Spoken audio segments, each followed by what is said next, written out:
Everybody welcome you all to mission competition. मैं राहुल गुप्ता आप सभी का स्वागत करता हूं। दोस्तों, जैसे कि सभी जानते हैं, हमारा लगातार धुआंधार और बेहतरीन तरीके से चल रहा है बिहार दरोगा 2021 के पीटी के लिए तैयारी, और उसके रिगार्डिंग हमारा लगातार प्रैक्टिस मॉक टेस्ट आ रहा है। अभी हमारा जो प्रैक्टिस मॉक टेस्ट सीरीज चल रहा है वो है द एडुटेरिया का प्रैक्टिस मॉक टेस्ट सीरीज, जिसमें हम प्रैक्टिस सेट नंबर 1 2 6 हमने प्रोवाइड करा दिया है।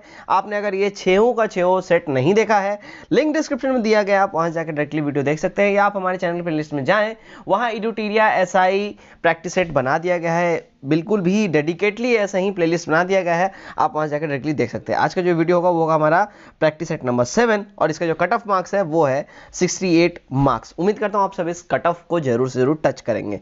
चलिए बिना देरी के फटाफट से आज का एक क्वेश्चन हम स्टार्ट करते हैं। फर्स्ट क्वेश्चन है, देखिए, भारत में पूंजी निर्माण संबंधी आंकड़े कौन जारी करता है?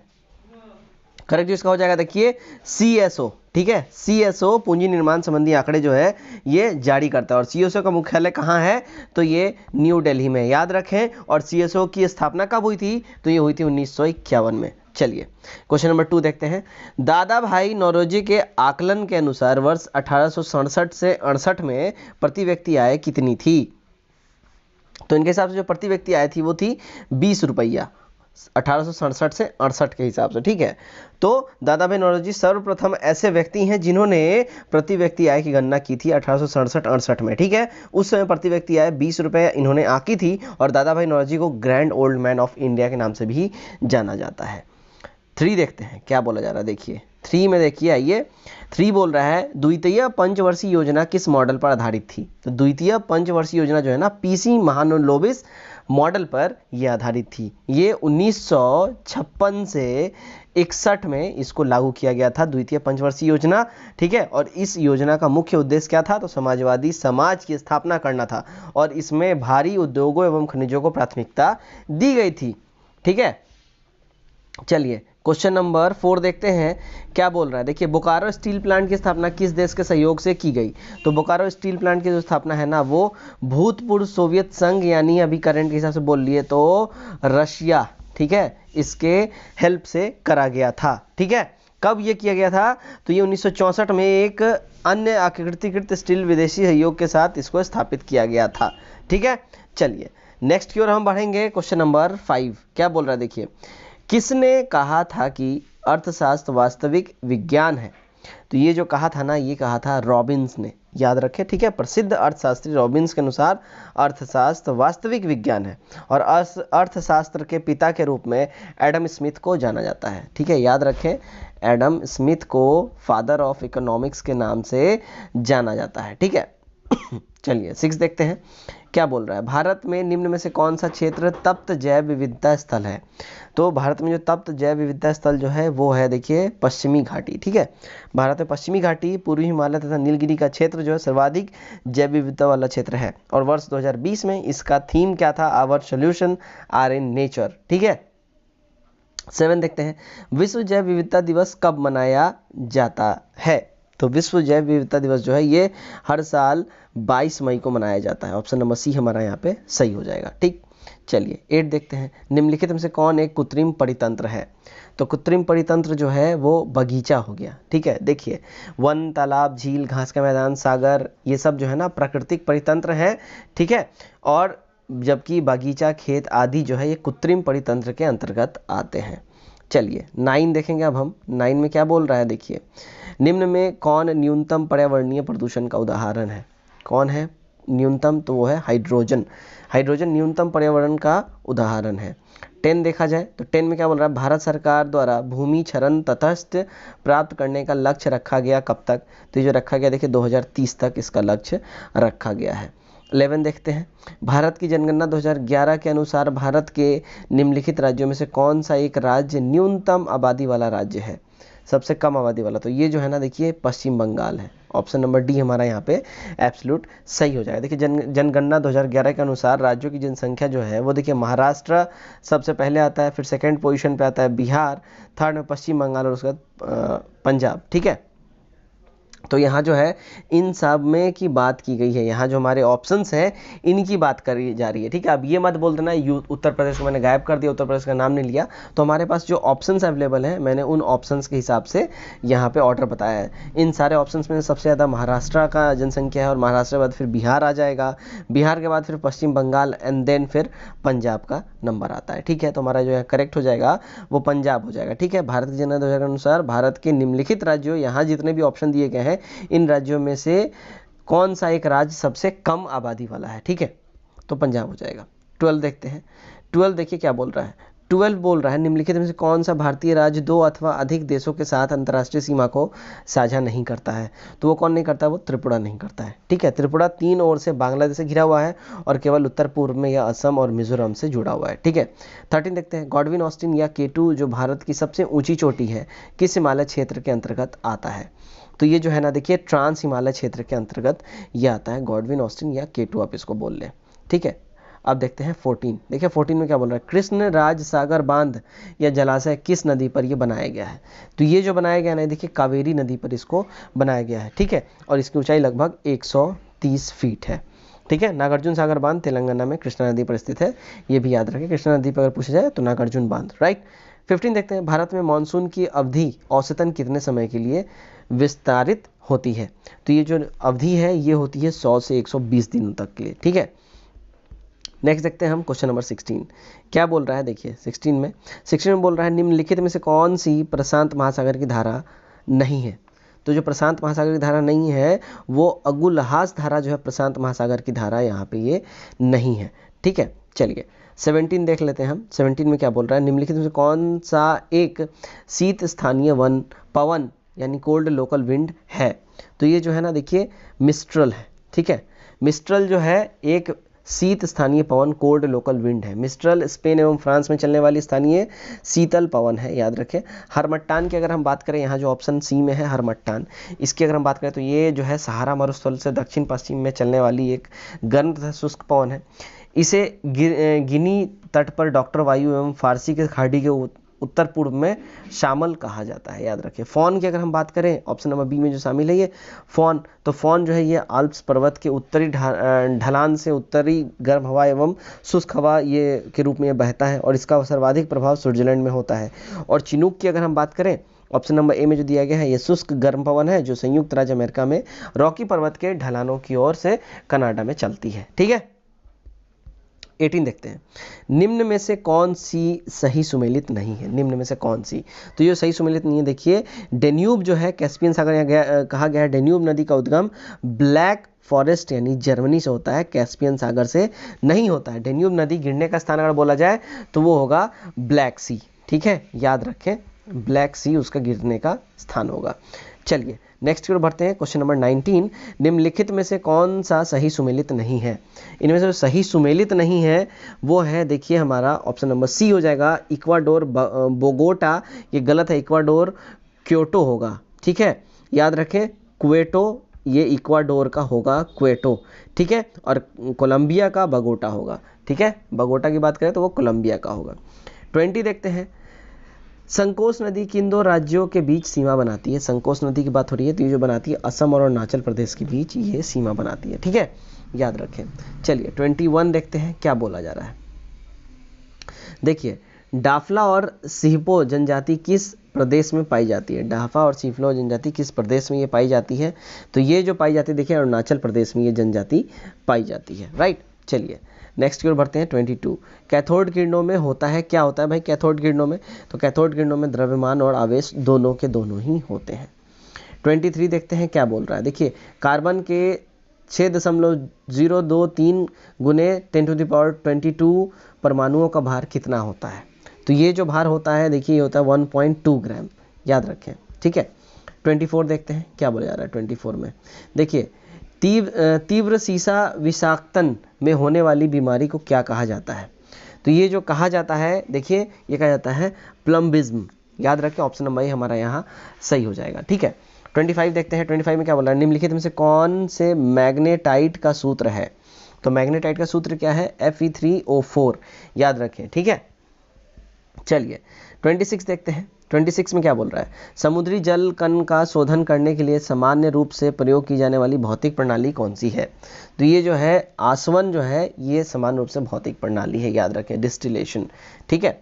27 देखते हैं, वायु में हाइड्रोजन जब जलती है तो क्या पैदा करती है। तो वायु में जब हाइड्रोजन जलती है तो ये जल का निर्माण करती है, याद रखें। ठीक है। 28 देखते हैं क्या बोल रहा है। देखिए 28 में बोला जा रहा है, परमाणु ऊर्जा के उत्पादन में प्रयोग किया जाने वाला आइसोटोप निम्न में से कौन सा है। तो ये जो परमाणु ऊर्जा के उत्पादन में इस्तेमाल किया जाने वाला वो आइसोटोप है वो है U235। ठीक है। U235 जो है परमाणु ऊर्जा के उत्पादन प्रयोग किया जाने वाला नाभिकीय रिएक्टर में नियंत्रण श्रृंखला के द्वारा इसमें ऊर्जा उत्पन्न की जाती है U235 से। 29 देखते हैं क्या बोला जा रहा है। देखिए 29 में बोला जा रहा है, नाइट्रोजन युक्त उर्वरक के उत्पादन का मुख्य स्रोत क्या है। तो इसका जो मुख्य स्रोत है वो है अमोनिया। ठीक, चलिए 30 देखते हैं। 30 में क्या बोल रहा है, देखिए 30 में बोल रहा है, दूधिया मैग्नीशियम में कौन सा क्षारक पाया जाता है। तो दूधिया मैग्नीशियम में जो पाया जाता है वो है मैग्नीशियम हाइड्रोक्साइड, याद रखें। 31 देखते हैं। 31 में क्या बोल रहा है, देखिए, किस एंजाइम की उपस्थिति के कारण HIV अपना आकार अक्सर बदल लेता है। ठीक है, HIV की बात हो रही है, किस एंजाइम की वजह से अक्सर ये बदल लेता है अपना आकार। तो ये जो बदलता है, देखिए रिवर्स ट्रांसक्रिप्टेंस की वजह से, रिवर्स ट्रांसक्रिप्टेंस की वजह से HIV अपना आकार बदल लेता है। 32 देखते हैं, टेबल शर्करा किस प्रकार की शर्करा है। तो टेबल शर्करा जो है ना वो सुक्रोज है। ठीक है, चलिए नेक्स्ट की ओर हम बढ़ेंगे। नेक्स्ट है हमारा क्वेश्चन नंबर 33। देखिए 33 तो जूम आउट कर दूं मैं, यस, चलिए आ गया, ये फिक्स हो गया। चलिए 33 में क्या बोल रहा है, निम्नलिखित सूची 1 से सूची 2 से मिलान इसमें करना है। ठीक है, तो देखिए विटामिन ए को क्या बोलते हैं, इसका रासायनिक नाम क्या है, तो रेटिनॉल इसका रासायनिक नाम है। विटामिन डी को कैल्सिफेरॉल बोलते हैं। ठीक है, उसके बाद विटामिन ई की बात करें तो ये टेकोफेरॉल है, टेकोफेरॉल। और विटामिन के जो है फिलोक्विनोन इसको कहा जाता है। तो हमारा जो सही कूट हो जाएगा वो ऑप्शन नंबर सी हो जाएगा, राइट। चलिए नेक्स्ट क्वेश्चन की ओर हम बढ़ते हैं। नेक्स्ट हमारा 34 क्या बोल रहा है, देखिए विटामिन ई विशेषतः किसके लिए महत्वपूर्ण है। तो ये जो महत्वपूर्ण है वो उपकला यानी एपिथेलियम ऊतकों के समान स्वास्थ्य के लिए बहुत ही महत्वपूर्ण है, राइट। 35 देखते हैं क्या बोल रहा है। देखिए मूत्र के स्रावन को बढ़ाने वाली औषधि को क्या कहा जाता है। तो इसको जो कहा जाता है, देखिए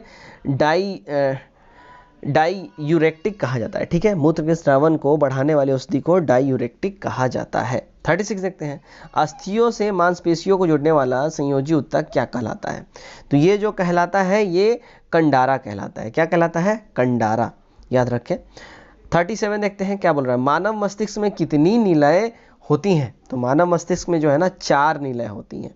ठीक है, मानव मस्तिष्क में कितनी होती हैं, 4 निलय होती हैं, जो पार्श्व निलय जो कि दाएं एवं बाएं गोलार्ध में स्थित होती है, अग्र मस्तिष्क में तृतीय निलय और पश्चिम मस्तिष्क में चतुर्थ निलय ये विद्यमान होती हैं। 38 एक पक्षी तथा कीट के पंख कैसे होते हैं। तो पक्षी और कीट के पंख जो होते हैं ना समवर्ती टाइप के होते हैं। ऑप्शन नंबर सी हमारा सही हो जाएगा। ठीक है, ये समवर्ती अंगों के उदाहरण है।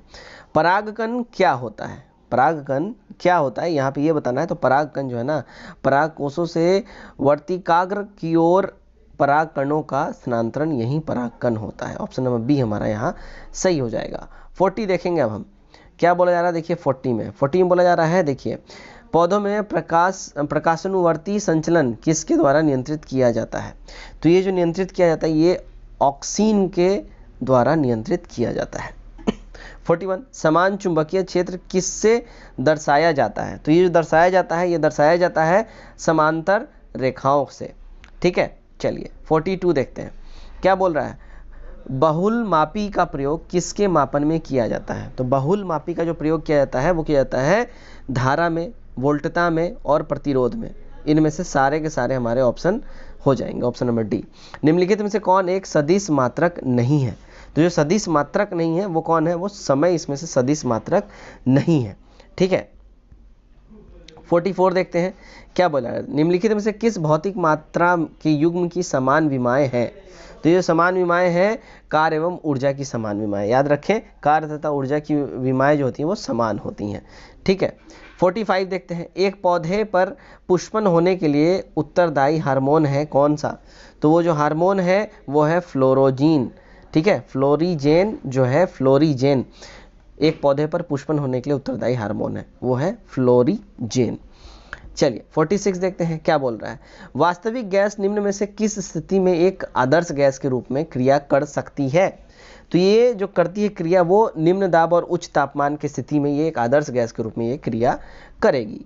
47 देखते हैं, किस अधिनियम द्वारा भारत में प्रांतों को स्वायत्तता प्रदान की गई? तो जो भारत में प्रांतों को स्वायत्तता प्रदान की गई थी वो भारत सरकार अधिनियम 1935 के द्वारा ये स्वायत्तता प्रदान की गई, ठीक है। भारत सरकार अधिनियम 1935 के जो मुख्य उपबंध हैं वो थे, समझ लीजिए, प्रांतीय स्वायत्तता था, केंद्र में द्वैध शासन की स्थापना थी, संघीय न्यायालय की व्यवस्था थी और भारत परिषद का अंत था, राइट। चलिए 48 देखते हैं क्या बोल रहा है, किसी धर्म विशेष के संवर्धन के लिए करों के भुगतान की अनिवार्यता से मुक्ति से गारंटी दी गई, कैसे दी गई? करेक्ट जो हो जाएगा देखिए आर्टिकल 27 हो जाएगा हमारा करेक्ट आंसर, राइट।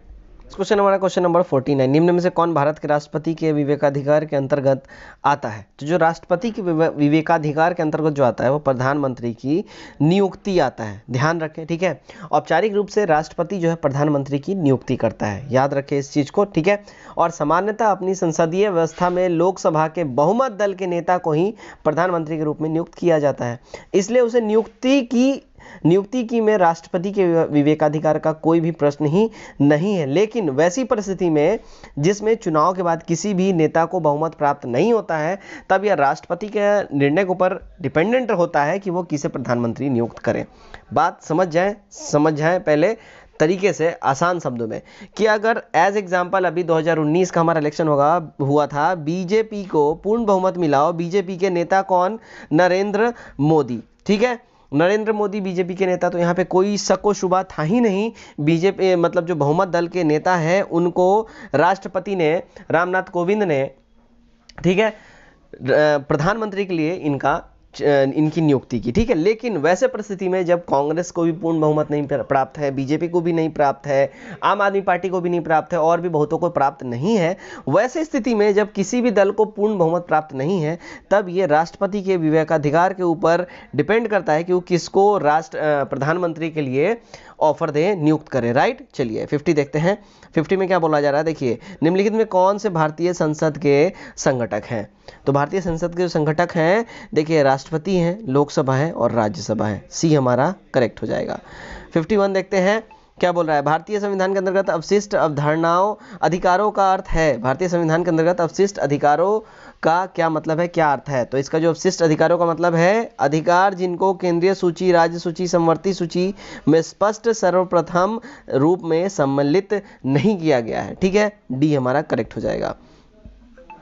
52 देखते हैं क्या बोला जा रहा है, देखिए, निम्नलिखित में से किस समिति की रिपोर्ट में लोकपाल और लोकायुक्त संस्थाओं की स्थापना की सिफारिश की गई है?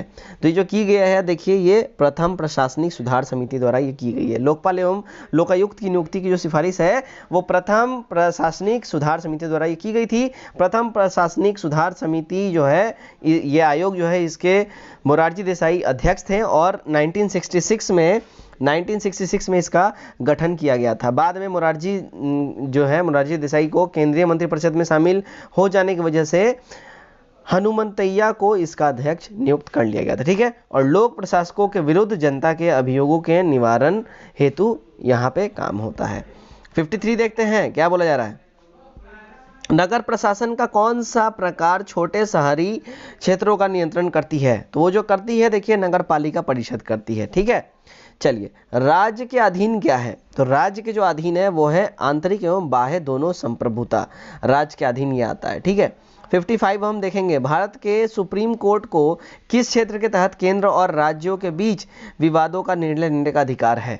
तो ये जो केंद्र और राज्यों के जो तहत जो है ना, विवादों का निर्णय लेने का जो अधिकार है वो है वास्तविक मूल न्यायाधिकार, इसी के अंतर्गत ये सुप्रीम कोर्ट न्याय करती हैं, ठीक है। देखते हैं आप 56 क्या बोल रहा है, देखिए 56 में सीमा प्रबंधन विभाग किस मंत्रालय के अंतर्गत ये आता है? तो सीमा प्रबंधन विभाग जो है वो गृह मंत्रालय के अंतर्गत आता है। 57 14 सितंबर 1949 को देश के संविधान निर्माताओं ने हिंदी को डैश की स्थिति प्रदान करने का फैसला किया। तो हिंदी को जो है ना इन्होंने संघ की आधिकारिक भाषा की स्थिति प्रदान करने की इन्होंने ये किया, डिसाइड किया, राइट। चलिए 58 देखते हैं। कोई धन साधारण ब्याज की दर से 5 वर्ष में अपने मूलधन का 3/2 गुना हो जाता है, ब्याज की वार्षिक दर ज्ञात करें। यहाँ से मैथ से कुछ क्वेश्चन है, मैं फटाफट आपको आंसर बताऊंगा, आप स्क्रीनशॉट लें और खुद से जरूर सॉल्व करें, ठीक है। इसका जो करेक्ट हो जाएगा आंसर वो हो जाएगा 10%। अब देखते हैं 59 में क्या बोल रहा है, देखिए एक कार्य 12 दिन में कर सकता है, एक कार्य 12 दिन में कर सकता है, बी ए की तुलना में 60% अधिक सक्षम है, तो ए तथा बी दोनों मिलकर कार्य को कितने दिन में पूरा करेंगे। तो दोनों मिलके जो है ना देखिए 4 होल 8/13 डेज में ये इसको कंप्लीट करेंगे। 60 देखते हैं क्या बोल रहा है, यदि चीनी की कीमत में 25% वृद्धि हो जाए तो किसी गृहस्थ को चीनी की खपत में कितने प्रतिशत कमी करनी पड़ेगी ताकि उसकी चीनी का खर्च जो है ना बढ़े। तो उसको जो है कमी करनी पड़ेगी 20% की, राइट। 61 देखते हैं। 3 संख्याओं का औसत 154 है। पहली संख्या दूसरी संख्या से दोगुनी है और दूसरी संख्या तीसरी से दोगुनी है, तो पहली संख्या क्या होगी। तो पहली जो संख्या होगी वो होगी 264, ठीक है। चलिए नेक्स्ट की ओर हम बढ़ते हैं। नेक्स्ट है हमारा क्वेश्चन नंबर 62 में क्या बोला है, देखिए यदि 2a = 3b = 4c तब a:b:c बराबर क्या होगा। तो a:b:c बराबर जो हो जाएगा देखिए 6:4:3 का ये रेशियो हमारा हो जाएगा। ऑप्शन नंबर बी हमारा यहाँ पे सही हो जाएगा, ठीक है। चलिए अब नेक्स्ट हम देखते हैं। नेक्स्ट हमारा है 63। एकमात्र गवर्नर जनरल कौन था जो यहूदी संप्रदाय का था। याद रखें वीवीआई क्वेश्चन है, ये बहुत बार पूछा गया है, वीवीआई इसको बिल्कुल नोट कर ले, वेरी वेरी इंपॉर्टेंट, ठीक है। एकमात्र गवर्नर जनरल कौन था जो यहूदी संप्रदाय का था। तो कौन था वो गवर्नर जनरल, तो वो था लॉर्ड रीडिंग। याद रखें लॉर्ड रीडिंग, ठीक है। चलिए याद रखें बिल्कुल भी इसको। चलिए 64 देखते हैं। तुगलक वंश का अंतिम शासक कौन था। तो तुगलक वंश का जो अंतिम शासक था वो था सदाशिव, ठीक है। तुगलक वंश तुलुक वंश, नॉट तुगलक, तुलुक वंश का अंतिम शासक सदाशिव था। याद रखें तुलुक वंश की स्थापना की बात की जाए तो 1505 में हुआ था। कब हुआ था, 1505 में वीर नरसिंह ने इसकी स्थापना की थी और इस वंश के महान शासक कृष्णदेव राय थे। और इनके समय डोमिंगो पायस नामक पुर्तगाली यात्री भारत आया था और इस वंश का अंतिम शासक अगर पूछा जाए तो सदाशिव था, ठीक है। 65 देखते हैं क्या बोल रहा है। 65 में देखिए भगवत गीता पर भावार्थ दीपिका नामक बृहत टीका किसने लिखा। तो ये जो लिखा है वो लिखा है ज्ञानेश्वर ने, ठीक है। 66 देखते हैं। तृतीय बौद्ध संगति की अध्यक्षता किसने की थी। तो तृतीय बौद्ध संगति की अध्यक्षता जो है मोगलीपुत्तिस ने की थी, राइट। 67 देखते हैं। 67 में क्या बोला जा रहा है, सर्वप्रथम भारतवर्ष का जिक्र किस अभिलेख से प्राप्त होता है। तो सर्वप्रथम भारतवर्ष का जो जिक्र है वो जो जिस अभिलेख से प्राप्त होता है वो है हम्पी की गुफा अभिलेख, राइट। 68 देखते हैं। किसने सर्वप्रथम प्रेस सेंसरशिप लागू की थी। तो सबसे पहले प्रेस सेंसरशिप जो लागू किया था वो किया था वेलेजली ने, ठीक है। ऑप्शन नंबर बी हमारा यहाँ पे करेक्ट हो जाएगा। 69 देखते हैं। लखनऊ में 1857 की क्रांति को दबाने वाला ब्रिटिश नायक कौन था। तो लखनऊ में 1857 की क्रांति को दबाने वाला जो ब्रिटिश नायक था वो था कैंपबेल। याद रखें इसको, लखनऊ में 1857 में ब्रिटिश क्रांति की शुरुआत हुई थी और 4 जून 1857 ईस्वी को बेगम हजरत महल के नेतृत्व में ये हुआ था, ठीक है।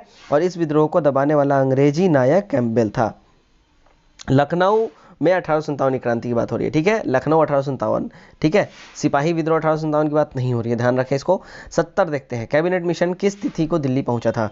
तो कैबिनेट मिशन जो है ना वो दिल्ली पहुंचा था 24 मार्च 1946 को, ठीक है। 24 मार्च 1946 को कैबिनेट में दिल्ली पहुंचा था और इसके 3 सदस्य थे। कौन थे, स्टैफोर्ड क्रिप्स, पैथिक लॉरेंस और वी अलेक्जेंडर। याद रखें बहुत बार ये पूछा जाता है इसके तीनों सदस्यों के नाम, ठीक है।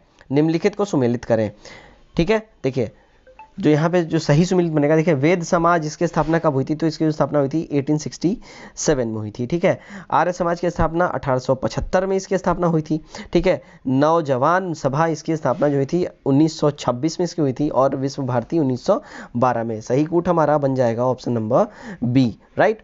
चलिए देखते हैं 72 क्या बोला जा रहा है। 72 किसे बिना ताज का बादशाह कहा जाता था। तो बिना ताज का जो बादशाह कहा जाता था वो कहा जाता था सुरेंद्र नाथ बनर्जी को। Option number B.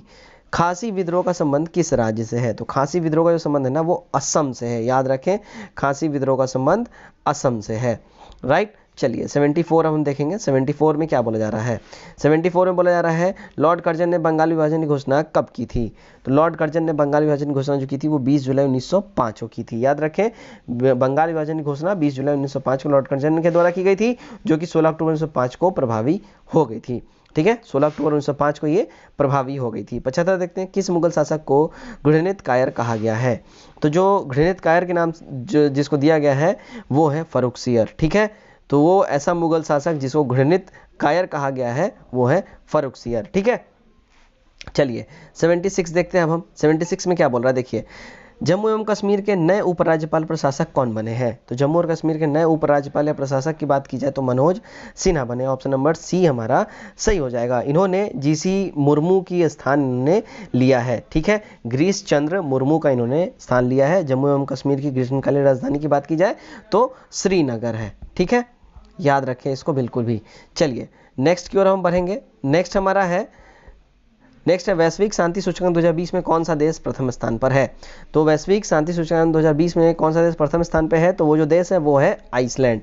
याद रखें, वैश्विक शांति सूचकांक 2020 में प्रथम स्थान पर आइसलैंड है, और इस सूचकांक में भारत का जो पोजीशन की अगर बात की जाए तो 139 रैंक पे इंडिया होल्ड करता है। ठीक है, चलिए 78 देखते हैं। 78 में क्या बोला जा रहा है, देखिए विश्व शरणार्थी दिवस प्रतिवर्ष कब मनाया जाता है। तो विश्व शरणार्थी दिवस हर साल जो मनाया जाता है वो मनाया जाता है 20 जून को, हर साल ये मनाया जाता है। ठीक है, और इस वर्ष का जो 2020 का जो इस वर्ष का जो विषय था यानी थीम था, एवरी एक्शन काउंट्स, विश्व शरणार्थी दिवस का थीम था। 79 देखते हैं, हाल ही में देश का पहला गैंडा संरक्षण प्रजनन केंद्र कहाँ खोला गया है। तो गैंडा संरक्षण प्रजनन केंद्र जो है ये खोला गया है पटना में। ठीक है, ध्यान रखें, गैंडा संरक्षण प्रजनन केंद्र। 80 देखते हैं, स्वच्छ भारत रेवोल्यूशन पुस्तक के लेखक कौन है। तो स्वच्छ भारत रेवोल्यूशन पुस्तक के जो लेखक है वो है परमेश्वरन अय्यर। ठीक है, इसको बिल्कुल भी ध्यान में रखें। 91, नए संसद भवन के निर्माण हेतु किस कंपनी ने अनुबंध हासिल किया है। तो ये जिस कंपनी ने अनुबंध हासिल किया वो है टाटा प्रोजेक्ट्स।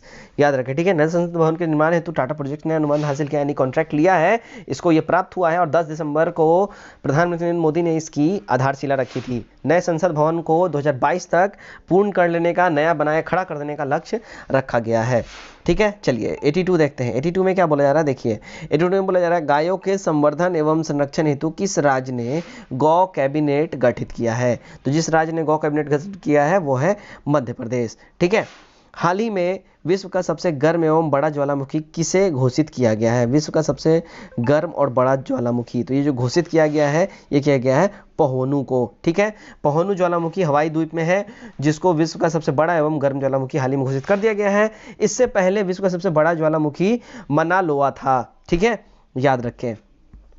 84 देखेंगे हम। 84 में क्या बोला जा रहा है, देखिए 84 में बोला जा रहा है भारत के निम्नलिखित राज्यों में से किस में कोविड-19 अवधि में पहली बार ई लोक अदालत प्रारंभ हुई। तो ये जो ई लोक अदालत प्रारंभ हुई है वो हुई है छत्तीसगढ़ में। याद रखें, कोविड-19 के चलते 11 जुलाई 2020 को छत्तीसगढ़ राज्य में भारत की पहली ई लोक अदालत का आयोजन किया गया। इस ई लोक अदालत का उद्घाटन छत्तीसगढ़ उच्च न्यायालय के मुख्य न्यायाधीश PR रामचंद्र मेनन ने किया था। 85 देखते हैं। 85 में क्या बोला जा रहा है, आरोग्य सेतु ऐप जो भारत सरकार द्वारा लॉन्च किया गया संबंधित है किससे। तो ये संबंधित है वो है कोविड-19 से, आरोग्य सेतु ऐप। ठीक है, 86 देखते हैं, स्टार्स निम्नलिखित में से किस मंत्रालय विभाग की केंद्र प्रायोजित योजना है। तो स्टार्स जो है ये शिक्षा मंत्रालय का ये जो योजना है। ठीक है, स्टार्स योजना केंद्र सरकार के शिक्षा मंत्रालय द्वारा शुरू किया गया। इस योजना का मुख्य उद्देश्य जो है शिक्षा के क्षेत्र को आगे बढ़ाना है, और इस योजना के माध्यम से राज्यों के टीचिंग, लर्निंग और परिणाम को जो है मजबूत बनाए जाने का सरकार द्वारा लक्ष्य निर्धारित किया गया है। 87 देखते हैं क्या बोल रहा है। 87 में बोल रहा है निम्न में से किस राज्य की पहली और एकमात्र महिला मुख्यमंत्री रही हैं सैयद अनवरा तैमूर का दिल का दौरा पड़ने से निधन हो गया।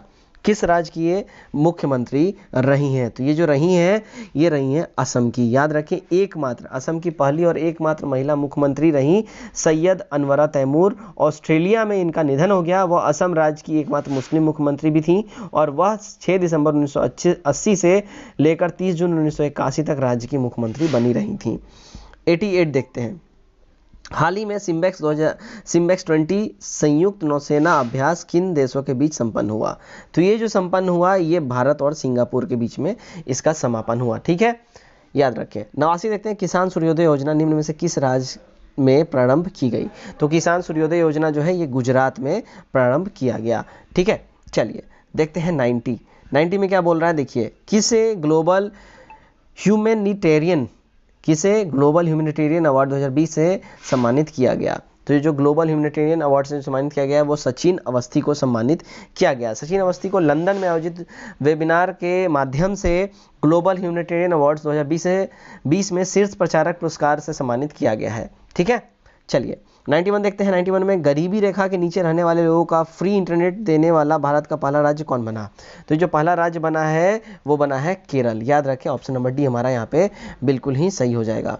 अब देखेंगे हम लोग 92। ठीक है, क्या बोल रहा है, बच्चों के लिए दुनिया की पहली ट्राम कार लाइब्रेरी की शुरुआत कहाँ की गई। तो जो ट्राम कार लाइब्रेरी की शुरुआत की गई है वो है कोलकाता में। ठीक है, 93 देखते हैं। कृषि वस्तुओं जैसे सब्जी फल आदि के लिए न्यूनतम समर्थन मूल्य यानी MSP तय करने वाला भारत का पहला राज्य कौन है।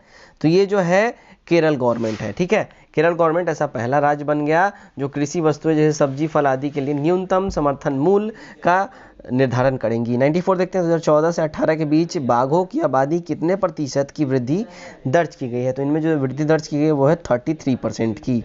ठीक है, 95 देखते हैं। 95 में क्या बोला जा रहा है, देखिए, जैव विविधता पर संयुक्त राष्ट्र सम्मेलन 2020 का आयोजन कहाँ किया गया। तो इसका जो आयोजन किया गया है वो USA में किया गया, यूनाइटेड स्टेट्स ऑफ अमेरिका में। ठीक है, जैव विविधता पर संयुक्त राष्ट्र 2020 का आयोजन USA में किया गया। Urgent action and biodiversity for sustainable development इसका थीम था। 96 देखते हैं। पुरुष हॉकी विश्व कप 2023 का आयोजन कहाँ प्रस्तावित है, कहाँ होने वाला है। तो ये जो होने वाला है देखिए इंडिया में होने वाला है। ठीक है, मेंस हॉकी वर्ल्ड कप जो है पुरुष हॉकी विश्व कप 2023 का आयोजन भारत में प्रस्तावित है, जबकि महिला हॉकी विश्व कप 2022 का आयोजन स्पेन तथा नीदरलैंड्स में होगा। 97 देखते हैं, क्या बोल रहा है, देखिए, नासा का सनराइज मिशन कब तक शुरू किया जाएगा। नासा का जो सनराइज मिशन कब तक शुरू किया जाएगा, तो ये 2023 तक शुरू किया जाएगा। 98 स्वच्छता सर्वेक्षण रिपोर्ट 2020 के अनुसार 1 से 10 लाख तक आबादी वाले शहर में सबसे स्वच्छ शहर कौन है। तो जो सबसे स्वच्छ शहर है ना वो अंबिकापुर है। ठीक है, स्वच्छता सर्वेक्षण रिपोर्ट 2020 के अनुसार 1 से 10 लाख तक की आबादी वाले शहरों में सबसे स्वच्छ शहर अंबिकापुर जो कि छत्तीसगढ़ में पड़ता है, जबकि सेकेंड एवं थर्ड पोजीशन पे जो आया है वो है मैसूर और न्यू दिल्ली। इस सूची में बिहार का गया शहर सबसे नीचे 382वें नंबर पे है। नीचे से फर्स्ट मारा भैया, ताली बजाएं आप लोग। ठीक है, 82 नंबर पे गया। ठीक, चलिए 99 देखते हैं। नीति आयोग द्वारा जारी नवाचार सूचकांक 2019 के अनुसार बड़े राज्यों में प्रथम स्थान कौन से राज्य का है।